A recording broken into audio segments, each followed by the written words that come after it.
Bonjour à tous et bienvenue dans ce nouveau journal sur 8 Mont-Blanc. Nous sommes le lundi 4 février 2019. Voici les titres. Direction l'Allemagne dans ce journal. L'ISPO, rendez-vous incontournable des marques de sport outdoor, se tient jusqu'à mercredi à Munich. Emmanuel Jaude est allé à la rencontre de ces revendeurs qui rivalisent d'innovation pour décrocher les fameux awards décernés par le salon. Reportage à suivre. Valseny se modernise, la station a réalisé d'importants travaux de réaménagement de son domaine. Principal investissement pour cette saison, la télécabine du Vieux Moulin regroupe les dernières technologies du secteur. Une remontée silencieuse qui veut limiter son impact sur l'environnement. Reportage à suivre.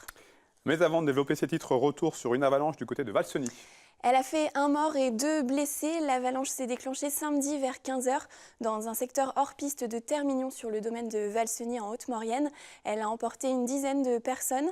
La préfecture rappelle que le risque d'avalanche est fort depuis plusieurs jours sur les massifs savoyards. Même chose en Haute-Savoie. Le risque reste marqué en ce début de semaine. Soyez très prudents si vous êtes en montagne. Le ski hors piste reste bien évidemment fortement déconseillé. Une autre conséquence des fortes chutes de neige. Toujours en Savoie, plusieurs routes menant aux stations ont dû être fermées à la circulation dans la journée de vendredi. Les accès aux stations de La Toussuire, du Corbier, d'Albier, de Saint-Sorlin-d'Arves, de Saint-Jean-d'Arves et de la Gietta dans le Val d'Arly étaient coupés. 580 personnes bloquées sur les routes ont été accueillies dans la nuit de vendredi à samedi dans les centres d'hébergement mis en place en Savoie. Aucun automobiliste n'a passé la nuit dans son véhicule et les axes menant aux stations ont été rouverts samedi dès 13h. A noter que la préfecture a également pris en charge près de 900 étudiants belges et hollandais bloqués dans la station de Saint-Sorlin-d'Arves samedi soir. Les intempéries n'étaient cette fois pas en cause, il s'agirait d'une défaillance du tour opérateur. La préfecture de Savoie a donc organisé le départ ou la mise à l'abri de ces jeunes. On prend la direction de Munich, Où depuis dimanche, près de 3000 fabricants de matériel et revendeurs du monde de l'outdoor sont réunis. À l'occasion de l'ISPO, c'est le plus grand rendez-vous européen lié au sport de plein air. Un lieu privilégié pour de nombreuses marques qui en profitent pour se faire connaître ou pour réaliser une partie de leur chiffre d'affaires de l'année. Emmanuel Jaude était sur place, reportage. 200 000 mètres carrés, 2800 exposants, 85 000 visiteurs. Le salon ISPO de Munich, c'est le rendez-vous de tous les superlatifs dans le monde de l'outdoor. Un événement de renommée mondiale où se joue une partie non négligeable du chiffre d'affaires.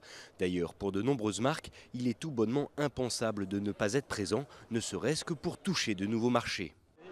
Clairement, c'est pour le développement à l'international. Donc là, on a terminé avec nos agents le développement en France. Et là, on rencontre nos premiers clients suisses, allemands et anglais. C'est le seul salon qu'on a en Europe quasiment. Et c'est là où tout le monde se rencontre. Même les clients français, il y a Friedrich qui vient de se terminer. Ça a été remplacé par ISPO. Donc en fait, on a un ISPO hiver, un ISPO été en juin. Et c'est le rendez-vous incontournable. On est obligé d'être ici. Car si d'autres salons ont vu le jour, notamment en Chine et aux États-Unis, une présence à Munich reste synonyme de visibilité. Un outil de choix pour présenter des nouveautés, mais surtout pour travailler les relations publiques. Alors pour nous, ISPO, c'est le moyen de rencontrer tous nos clients européens et étrangers. Aujourd'hui, on est en plein développement international, donc on a besoin d'avoir une vitrine internationale. Et en Europe, c'est le seul salon qui aujourd'hui draine vraiment des clients du monde entier. Donc on a besoin de ce salon, nous, pour se montrer, faire des relations. Puis toutes les prises de rendez-vous à amont nous permettent d'avoir un point de rencontre commun au lieu de se déplacer dans tous les pays. Des marques à maturité comme Burton, Salomon et autres, on peut comprendre qu'aujourd'hui ils délaissent les salons.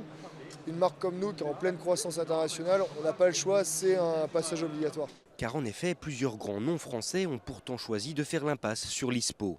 Un choix stratégique qui n'empêche pas les représentants de ces marques de venir jeter un coup d'œil. Nous sommes absents du salon européen depuis 1 an, donc la dernière fois nous étions absents. Nous avons fait ce choix parce qu'aujourd'hui, un salon est un lieu de discussion, on se serre la main, on se dit bonjour, mais aujourd'hui ce n'est plus un lieu vraiment de travail. Mais ça reste un endroit où il se passe des choses, je dirais, donc aujourd'hui bien sûr, on vient observer le marché, on vient regarder, mais nos concurrents aussi, on vient discuter. J'étais en réunion moi hier avec le European Outdoor Group, qui est la fédération outdoor européenne, dont je suis le vice-président. Donc tout cet aspect collectif, on est dedans bien évidemment. Simplement, on n'est pas là avec notre cathédrale, notre salon, notre stand. On est plutôt sur le lieu de pratique, à rencontrer nos clients, là où on pratique et là où on a le temps vraiment de discuter en profondeur. Quoi qu'il arrive, c'est pourtant bien sur ces 4 jours que de nombreux groupes jouent leur va-tout, espérant convaincre les revendeurs de placer leurs produits dans les magasins, confirmant ainsi le statut du salon ISPO comme l'un des plus hauts lieux du business de l'outdoor européen. On reparle du Lyon-Turin. Puisque nous l'évoquions vendredi dans le journal, Elisabeth Borne, la ministre chargée des Transports, était en Savoie pour visiter le chantier du Lyon-Turin.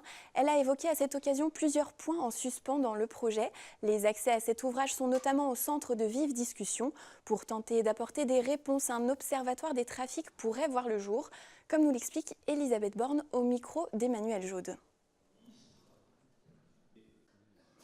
Je pense qu'il faut qu'on repose bien tous les termes du problème, y compris en actualisant sans doute les estimations de trafic, et c'est aussi un des points importants dont on est convenu cet après-midi, de la nécessité de mettre en place un observatoire des trafics qui sera une référence commune pour tous les acteurs, qui sera aussi l'occasion d'avoir des échanges réguliers et pas des à-coups comme on a trop souvent sur ces grands projets, de travailler en continu entre l'État et les collectivités, en actualisant, en tenant bien compte des évolutions des trafics, de leur actualisation, de leur perspective. Et il faut qu'on puisse, à partir de la réalité de ces trafics, de la réalité aussi des difficultés qu'on constate sur les lignes existantes, définir ensemble un programme de travail pour prioriser à la fois les travaux à faire rapidement et puis la façon de réaliser au mieux, de phaser au mieux ces accès. On tiendra compte de cette déclaration d'utilité publique et le président Guémard a proposé, et moi je suis tout à fait d'accord, qu'on regarde d'un point de vue juridique quelles sont les marges de manœuvre qui existent dans le cadre de cette déclaration d'utilité publique. Une mobilisation à Chambéry. Ce lundi, en début d'après-midi, l'intersyndicale du centre hospitalier Métropole Savoie organisait un rassemblement pour dénoncer la politique de recrutement de l'hôpital. 46 postes sont actuellement non pourvus. L'intersyndicale pointait également du doigt le recours systématique au contrat à durée déterminée qui prive à court terme ses salariés du statut de fonctionnaire.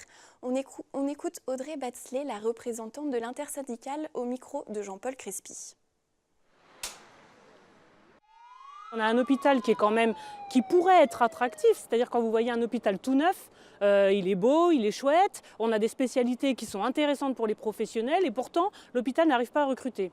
Et bien ça, c'est du fait de la politique de recrutement de l'hôpital, c'est-à-dire qu'on accumule les CDD, il suffit de se retrouver dans le mauvais service, si vous voulez, pour vous retrouver 2 ans, 3 ans en CDD, ne pas aboutir à un CDI qui est la seule clé d'entrée pour l'hôpital de Chambéry, pour pouvoir accéder au statut de fonctionnaire. Nous, tout ce qui nous fait peur, évidemment, c'est la privatisation. On parle de 120 000 fonctionnaires de moins. Évidemment, l'hôpital sera aussi impacté. Et donc, on pense que la politique de l'hôpital local est du fait de la politique générale, en fait, du gouvernement. Et donc, c'est une façon d'enlever les fonctionnaires, c'est passer par la contractualisation et enlever le statut de fonctionnaire.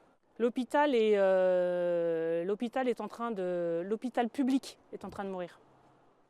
On reparle des 30 ans de RCF Savoie. La semaine dernière, l'antenne locale de la radio chrétienne francophone fêtait ses 30 ans. L'événement avait pour thème l'Europe. À cette occasion, de nombreux ateliers, des expositions interactives, mais aussi des tables rondes ont eu lieu autour de ce sujet. Michel Barnier, ancien commissaire européen, était l'invité d'honneur. À l'approche des élections européennes qui se dérouleront en mai prochain, il a répondu aux questions de Juliette Vincent-Seigné. Reportage. Dans 4 mois à peine, les citoyens devront élire leurs représentants au Parlement européen. Pendant 5 ans, ces derniers auront pour fonction d'échanger, d'amender, mais aussi de voter des textes de loi proposés par la Commission européenne. Michel Barnier, ancien commissaire européen, rappelle la nécessité d'un travail pédagogique sur l'Europe à l'approche des élections. L'Europe, c'est tellement important, il y a tellement d'enjeux au niveau de cet ensemble de pays européens, il y a tellement de critiques aussi ou d'incompréhension qu'il faut parler aux gens. Les gens sont intelligents, ils sont capables de poser de bonnes questions et d'exprimer des craintes, des angoisses, des colères. Et il faut répondre. Le pire pour l'Europe, c'est le silence. Changement climatique, pauvreté, sécurité ou encore terrorisme, nombreux sont les enjeux auxquels l'Europe doit faire face. Mais pour cela, encore faut-il tenter d'expliquer l'importance du scrutin aux électeurs. L'Europe, elle inquiète et elle intéresse à la fois. Donc il faut répondre à cette inquiétude et à cet intérêt. Et quand on est acteur, qu'on soit ministre français, député européen, commissaire, comme je l'ai été, ou en charge du Brexit aujourd'hui, on doit prendre le temps de répondre à cette inquiétude, parce qu'il y a des raisons justes, il y a des colères justes aussi. Il faut comprendre le sentiment populaire, et en même temps cet intérêt d'expliquer pourquoi dans le monde d'aujourd'hui, si on n'est pas ensemble, on ne compte pas. Si la France est toute seule, l'Allemagne toute seule, je ne parle pas du Luxembourg ou d'autres pays tout seuls, on ne compte pas, on devient sous-traitant ou sous influence des Chinois et des Américains. Et moi, je ne suis pas engagé en politique pour être sous-traitant ou sous influence des Chinois et des Américains. Les élections européennes auront lieu dans les 27 États membres. En France, la population est appelée aux urnes le dimanche 26 mai.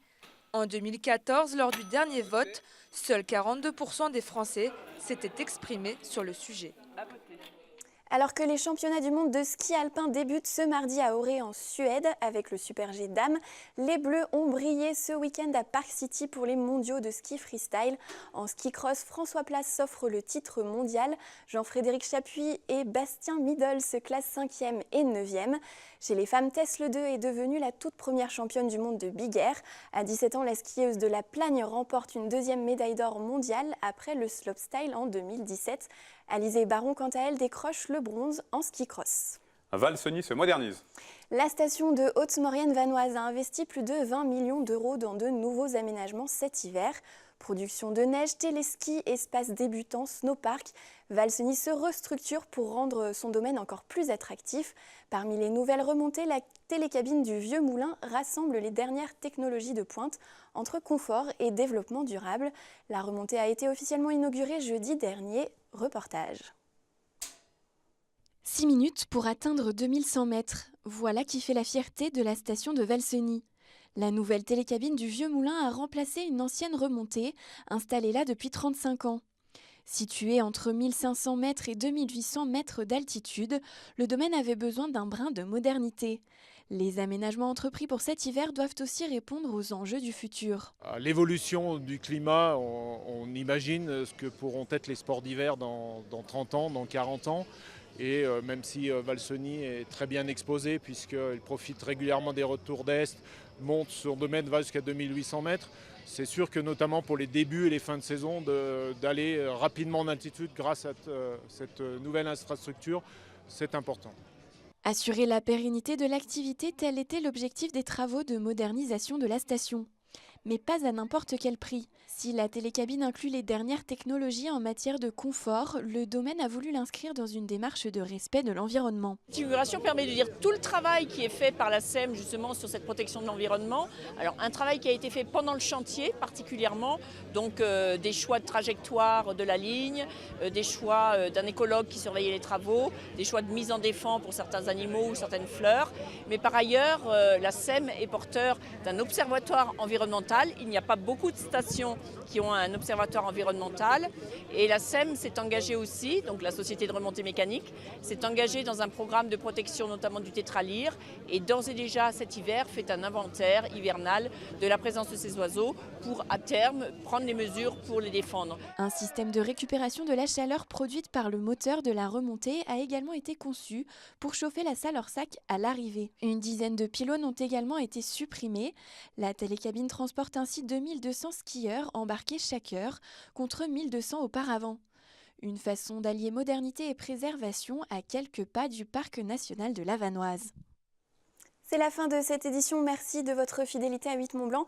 Merci à toute l'équipe. Demain, vous retrouverez Fanette de Buisson pour le journal.